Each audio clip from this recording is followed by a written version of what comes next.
જ્યારે ઉનાળો આવે ત્યારે લોકોને રાહત અનુભવવા માટે ખાસ આપણે આવી ગયા છીએ ફ્રીઝિંગ ઝોનની અંદર. એવી રીતે આપણે ફ્રીઝિંગ ઝોનની આજે મુલાકાત લીધી. અગાઉ જે વિડીયો જોયો, આજે એમના ઓનર જે છે આપણી સાથે છે, તેની સાથે આપણે વાત કરીશું કેવી કેવી પ્રોડક્ટ અને કઈ રીતની વેચે છે. શું કહેશો સજ્જાદભાઈ ફ્રીઝિંગ ઝોન વિશે? આપણી પાસે ફ્રીઝિંગ ઝોનમાં તમામ પ્રકારના એસી અવેલેબલ છે. તમામ પ્રકારના એસી માં ઇન્સ્ટોલેશન ફ્રી છે તથા અલગ અલગ સ્કીમ જે ક્રેડિટ કાર્ડ છે તથા ફાઇનાન્સ ની સ્કીમ બધી અવેલેબલ છે. અને એસી માં વાત કરીએ તો આપણે ડાઇકિન છે, તોશિબા છે, હિટાચી છે, આ વેસ્ટાર કંપનીના છે, ઓ જનરલ છે, મિત્સુબિશી હેવી ડ્યુટી છે. એ તમામ પ્રકારના આ બધી કંપનીના એસી અવેલેબલ છે.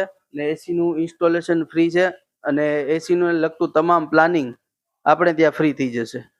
બીજી વસ્તુ, આપણે ત્યાં ડીપ ફ્રીઝર, તમામ પ્રકારના ડીપ ફ્રીઝર છે જે પ્રોવિઝન સ્ટોર, હોટલ, રેસ્ટોરન્ટ માટેના તમામ પ્રકારની રેફ્રિજરેશન આઇટમ જેમ કે ડીપ ફ્રીજ છે, વીજી કુલર છે, વોટર કુલર છે, પાણીના આપણા ડિસ્પેન્સર છે, આરો પ્લાન્ટ છે, એ તમામની આઉટ ઓફ વોરંટીની બી સર્વિસ મળી રહેશે. તમામ વસ્તુની સર્વિસ મળી રહેશે. તમામ નવી પ્રોડક્ટ બી આપણી પાસે અવેલેબલ થઈ જશે. આપણો એડ્રેસ બતાવી દો ને જરીક અમારા વ્યુઅર્સોને. આપણું એડ્રેસ હલુરિયા ચોક થી ક્રેસન્ટ વાળા રોડ ઉપર, એવી સ્કૂલ ગ્રાઉન્ડ ની સામે, એસબીઆઈ બેંક ની લાઈન માં, ઋતુરાજ કોમ્પ્લેક્સ, ફ્રીઝિંગ ઝોન.